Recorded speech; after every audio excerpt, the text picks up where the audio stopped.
fellow Cavaliers, Toastmasters, and fellow guests. Good evening. Good evening. I've been advised by my fellow friend and classmate to introduce myself in my first speech, even before Sybil Auntie told me about it. Thank you so much for that. It gave me time to prepare. Not really, but yeah. I mean, being a member of such a vast group, it really does need an introduction, doesn't it? Therefore, I'm going to introduce myself to all of you. Let's start with my full name. Kevin Paul, P-A-U-L, not Pool. A lot of people pronounce it as Pool. Please don't. I come from quite a big family, at the same time a small family. I'm talking about my dad and my mom. My dad, who's, I don't know how to express this, but he has 8 brothers and 2 sisters. He is the youngest of all 10. I can't, it's quite insane, I can't even imagine. 10, a family of 10. My dad and mom can't even manage or bear just me and my brother. My brother, almost forgot to mention, Edmund Paul. Once again, not Paul, Paul. Quite a short-tempered guy. If he does start crying or if you do hurt him, and if you do meet him, please do not go after him or try to soothe him in any way. It's just going to make him feel ashamed of himself and, yeah, get angry. That's pretty much it. If you ask me about what my hobbies are, it's just like the rest of you all.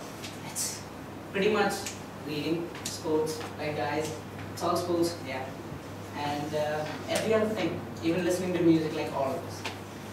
If you ask me my specific interests, like favorite artist, I can't quite specify.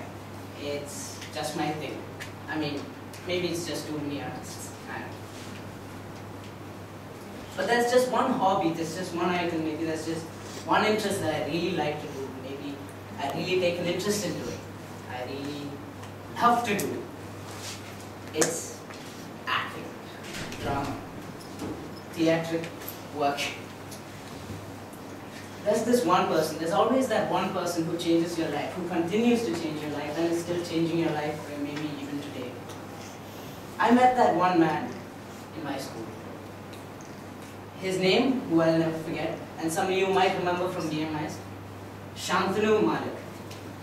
He's a qualified dramatist. He's taken a degree in acting, and he's taught me as well. If it weren't for him, I wouldn't be standing here speaking to all of you about why I like this, why did I take an interest. I always had a great fear in coming up here. He removed this. He removed it from me. Stage fear and just the super fear of standing in front of the stage and facing everyone. I just can't. If you gave me a mic, if he wasn't there, and you gave me a mic to speak up in front of the stage, I'd probably drop it one away. How did he influence? How did I come to this? It's quite a long story actually. Not really.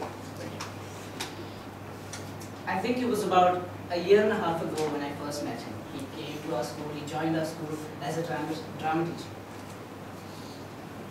Didn't quite meet him directly. I guess I was supposed to go there. I didn't really want to, I was really scared. I'm a really shy guy, let me tell you that first of all.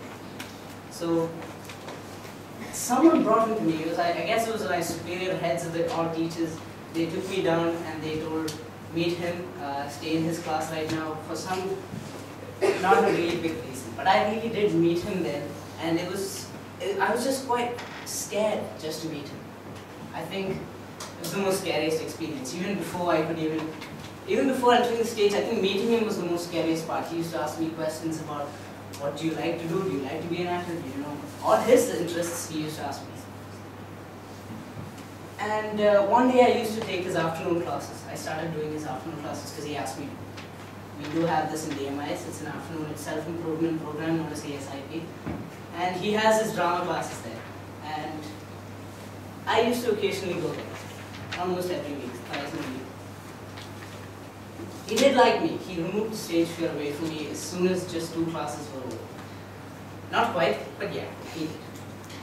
And it's just, I think I couldn't thank him enough for that day, but I was still quite a shy guy.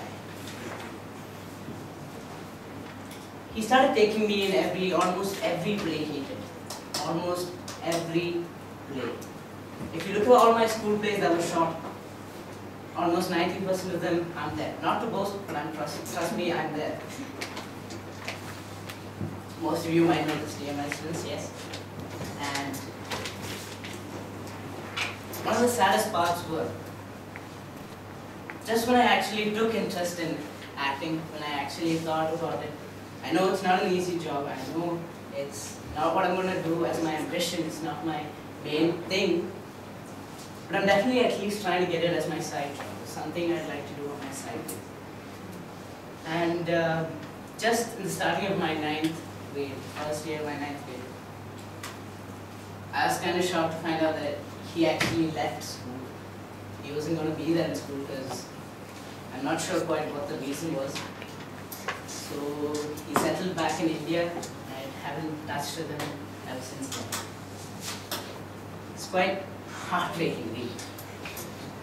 But I will keep in touch with him again, because he has touched my life and he really does influence my life. I've told my parents time and time again, have you met this man?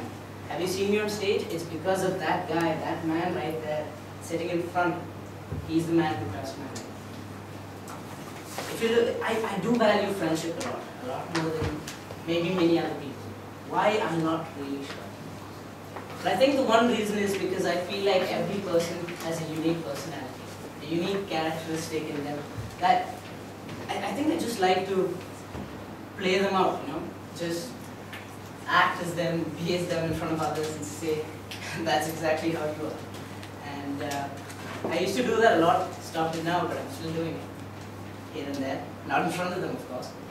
And I think each friend, everyone you meet has this unique personality, and then you work on them, you think about how special they are.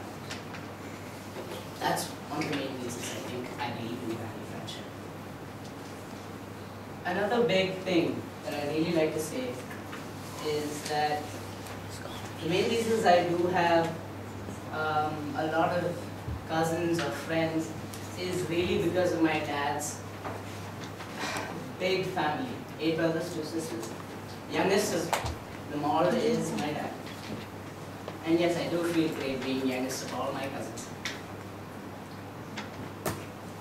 So, as I've got limited time, I'm going to end the speech by saying a very thank you to all of you for listening to the speech. And I really do hope that I can meet each one of you and understand each one of you. Thanks for listening.